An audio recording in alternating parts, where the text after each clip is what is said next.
Greetings. Today I want to speak to you concerning the 23rd Psalms. And that Psalms can be found in the book of Mind Science, which is the Bible. You see, many people read the Bible and they believe that the Bible is literal and secular history, and they believe that the Bible is pointing them to look outwardly. But the good news I have for you is that the Bible is pointing to look inwardly, to learn that it is your own thoughts that create your reality and create your personality. For as a man thinketh in his heart, which is his seat of consciousness, as he thinks in the subconscious, as he thinks in the invisible, so shall it be expressed in the visible. That is what it is speaking about. So in the 23rd Psalm, when he say, the Lord is my shepherd, you have to find out for yourself that the Lord is speaking of your I amness, your higher self, your God self. Remember, your spirit and you're having a human experience. It is speaking about your spiritual self. Okay? So he say, the Lord is my shepherd. So you have to let your higher self lead you and guide you. That is why you have to become more intuitive and be more spirit-led. Okay? And once you're spirit-led, you'll never find yourself in want. You'll never find yourself in lack and scarcity. Once you come to understand that it is your thoughts that create your reality and create your personality.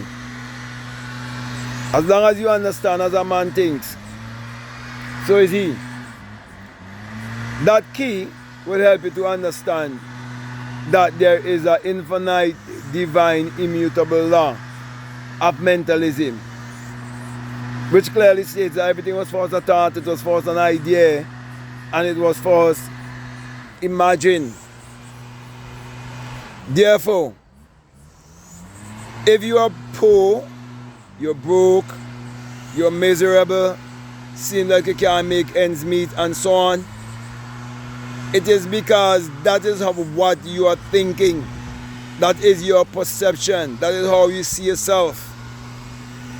Because you are allowing the outer things to shape your mind, instead of using your mind to shape the things that you want to see and experience on the outside. You see, once you master the law of correspondence, which is another immutable, infinite law, and it comes from infinite intelligence, so you can't go against God's laws, and no one can break God's laws, because they are divine and immutable, and everyone have to abide by them. So the law of correspondence states that as above, so below.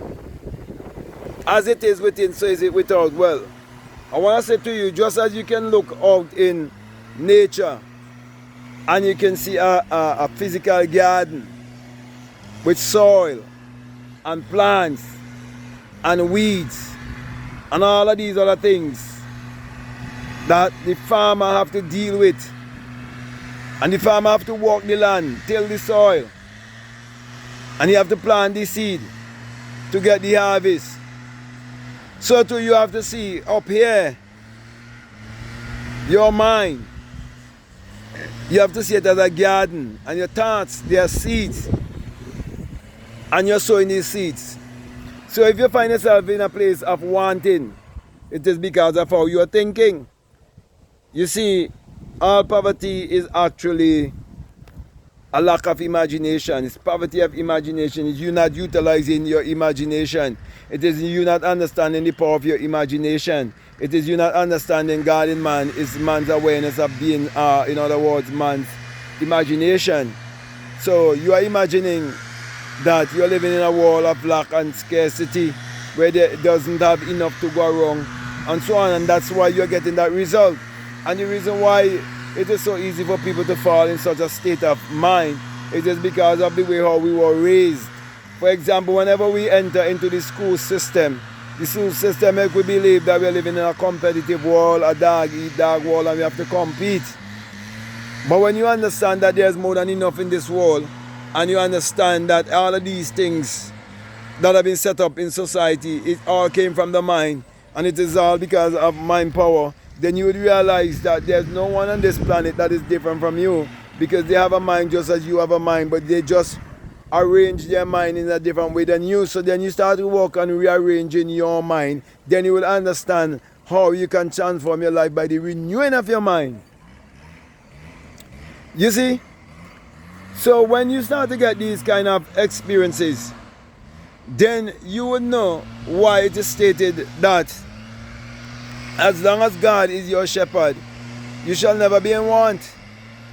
So God don't want you to live a life of lack and scarcity. God wants you to live a life that reflects all of nature. For nature always brings forth bountifully. So God is a God of abundance. God is a God of love. God is a God of happiness, joy, peace. And God is not separated from you.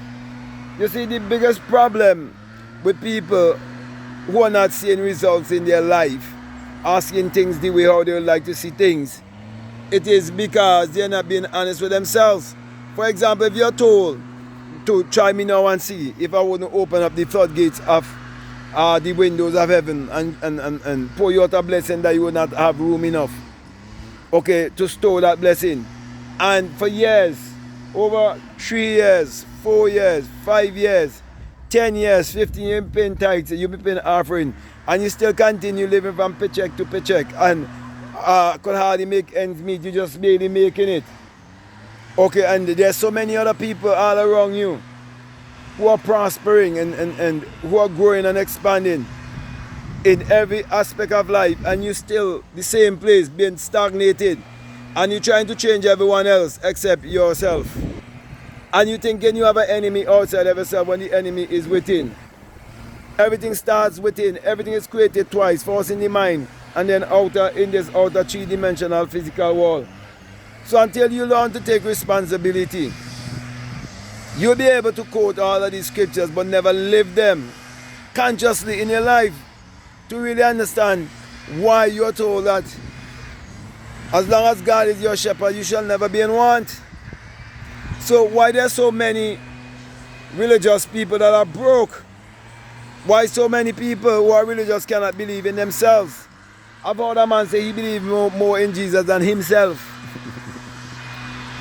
And he convinced himself that, Because remember, the unpardonable sin is self-doubt. If you doubt yourself, nobody could help you. Nobody could save you. If you doubt yourself. It doesn't matter how long it takes you to understand what I am saying. Not until you learn to really love and appreciate yourself and believe in yourself could you really activate the highest potentials that are within you. There's a version of you that is rich, and there's a version of you that is poor. There's a version of you that is ugly. There is a time and a season for everything, which is basically saying there's a version of everything in this world. But the choice is yours. Do you realize that you're the ark with 3 decks or 3 levels? Do you know that you are physical, you are psychological, and you are spiritual? And do you know that there's a pair of everything in you? That's why it tells you that there's a pair of everything in the ark. Do you know everything has its masculine and its feminine? That's the love gender. You have to understand these things before you can really grasp what it is saying in the 23rd Psalms. You'll never be in want. And though you walk through the shadow, the valley of the shadow of death, you will never what? Fear any evil. Because you will understand life and death. You'll understand that would be no light without darkness, and there will be no darkness without light. Which means you will understand the law of polarity, the law of opposite. So my brothers and my sisters, it's like the key have been given to you. So you can either live in a place whereby the Lord is not your shepherd, so you are always wanting, which means you have no leadership, you have no guidance, you have no sense of your spirituality, no sense of your identity. You do not have any sense of the creation of the experiencing of your reality. You don't understand how things happen in this world, okay? But you're told that if you seek to find the kingdom, you find the kingdom. You will know you find the kingdom because the evidence will be that all these things that you so desire will be added unto you. So if these things are not being added unto you, you have to question yourself and ask yourself if you really find the kingdom or if you're really dwelling in the kingdom. So my brother, my sisters, get the real understanding of the 23rd Psalms, and you'll never be broke another day in your life. You'll never have lack and scarcity another day in your life. You'll never want. Look around you. Look at the birds and see how your father take care of the birds. They don't have to toil, they don't have to do anything. I'm saying to you, you can manifest effortlessly. Okay? If you really understand the Bible metaphysically and esoterically, if you really understand it psychologically and you really know how to go inwardly and walk the inner science of alchemy, where you transmute your energy into the equivalent of whatsoever you desire in this world. If you understand everything that you depend upon, it is the farmless that become the farmed. Which means there was a time when it wasn't here in this reality, in this three-dimensional physical world where you can see it and touch it and taste it and smell it, where you can contact it with the five senses. But it was spirit. And that spirit transmute. So when you're told that energy cannot be created or destroyed, but it can be transmuted and everything is based on energy, vibration and frequency, you have to understand that you are like a walking signal station. Your thoughts, their vibrational frequency, and you're a mass of energy. Yes, your thought evolved being. Before your mother and your father could have come together in the physical act of sex to have you express here, to have this human experience, it was a burning desire for us, and they act out that desire. Okay, and it become a hard and objective fact. So you can't escape these immutable divine laws. That is why he that meditated upon the law of God morning, noon, and night, he shall be like the tree planted by the rivers of water that bringeth forth a fruit in due season, the right season. You shall flourish. So my brothers, my sisters, abundance is your birthright. Prosperity is your birthright. Okay? You just have to claim it and you just have to believe it. And you can't do it by believing in some man in the sky. You have to believe in the power that is within you. Okay? The only thing that you can see in the sky that is called God. Psalms 84 tells you that. Psalms 84:11, you can read it. He said, the Lord thy God is a sun, a S-U-N, a shield. And no good thing what he was told from you, saying God is light. And the light of the world is the sun. The giver of all life is the sun. Nothing could live without the sun. Okay, and the sun parallels the human imagination. The human imagination parallels the sun. For without the sun, there's no life, and there's no light. And without the human imagination, there's anything made that was made. That is why I definitely encourage you to become a part of my Patreon community and get access to that course that is called the Inner Sun Science and Technology to Create Your Reality Consciously. And along with that, I have a bonus course on self-concept. And that is for people who are donating $20 or more. You have access to those two courses.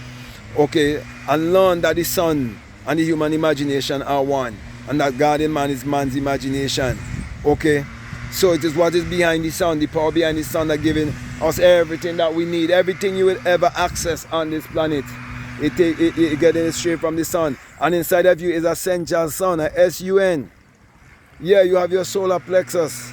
And that is why when you practice meditation, you practice visualization, you practice deep breathing, okay, mindful breathing and all these things, that you activating that mechanism, that spiritual and scientific mechanism. You are like a supercomputer. Okay, you have to operate the power. So you are the generator, you are the operator, and you are also the destroyer. You have to destroy all of the negative and limiting beliefs. You are God. Whether you accept it, no, yes. Okay, because your awareness, your consciousness is God.